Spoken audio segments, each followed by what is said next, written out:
નમસ્કાર, હું છું પ્રિયા અને તમે જોઈ રહ્યા છો જનતા કી જાણકારી ન્યૂઝ। નજર કરીએ આજના સમાચાર। મીઠાપુર ખાતે નાતાલના તહેવાર નિમિત્તે ફનફેર મેળાનું આયોજન કરાયું। આજરોજ દેવભૂમિ દ્વારકાના મીઠાપુર એપ્રેન્ટિસ સ્કૂલની સામે આવેલ ગ્રાઉન્ડ ખાતે નાતાલના તહેવાર નિમિત્તે ફનફેર મેળાનું આયોજન કરવામાં આવેલ। જ્યારે આ સમગ્ર મેળાનું આયોજન પ્રેરણા સામાજિક સેવા કેન્દ્ર તથા સેન્ટ મેરી સ્કૂલ તથા ટાટા કેમિકલ્સ કંપનીના સહયોગથી આ સમગ્ર મેળાનું આયોજન કરવામાં આવે છે। જ્યારે આ મેળાની અંદર નાના બાળકો માટે રમતગમત તથા ખાણીપીણીના સ્ટોલો તથા વિકલાંગ બાળકો દ્વારા તેમની કલાકૃતિઓ જેમ કે નૃત્ય, નાટક, સિંગિંગ જેવા કાર્યક્રમો કરવામાં આવે છે તથા સમગ્ર કાર્યક્રમ વિકલાંગ બાળકોના સેવાકીય પ્રવૃત્તિમાં ભાગરૂપ થવા માટે કરવામાં આવે છે। જ્યારે આ કાર્યક્રમ અંગે વિકલાંગ બાળકોને તેમના જીવનમાં વિકલાંગતા હોવા છતાં પણ કંઈક કરવા માટેની પ્રેરણા પૂરી પાડવામાં આવે છે। સાથે સાથે આ સમગ્ર પ્રોગ્રામના અંતે એક લકી ડ્રોનું પણ આયોજન કરવામાં આવે છે, જેમની અંદર એકત્રિત થયેલ તમામ રકમ વિકલાંગ બાળકોના સર્વાંગી વિકાસ અર્થે વાપરવામાં આવે છે। રિપોર્ટ લલિત શિંગંડિયા, દેવભૂમિ દ્વારકા, મીઠાપુર।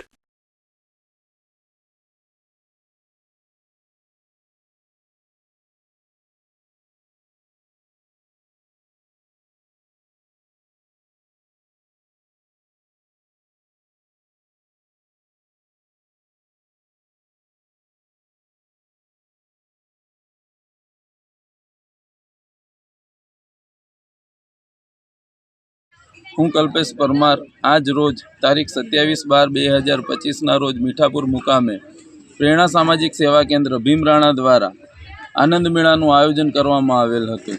આ આનંદ મેળામાં ઓખા મંડળના પ્રજાજનો દ્વારા બહોળા પ્રમાણમાં ભાગ લઈ અને આ આનંદ મેળાને પ્રચંડ સફળતા અપાવવા બદલ હું તેમનો ખૂબ ખૂબ આભાર માનું છું। તેમજ ટાટા કેમિકલ્સ લિમિટેડના મેનેજમેન્ટનો આ આનંદ મેળા માટે સહાયરૂપ થવા બદલ હું ખૂબ ખૂબ આભાર માનું છું। પ્રેરણા સામાજિક સેવા કેન્દ્ર તે દિવ્યાંગ બાળકોના વિકાસ માટે, દિવ્યાંગ બાળકોના શિક્ષણ માટે કાર્ય કરી રહી છે।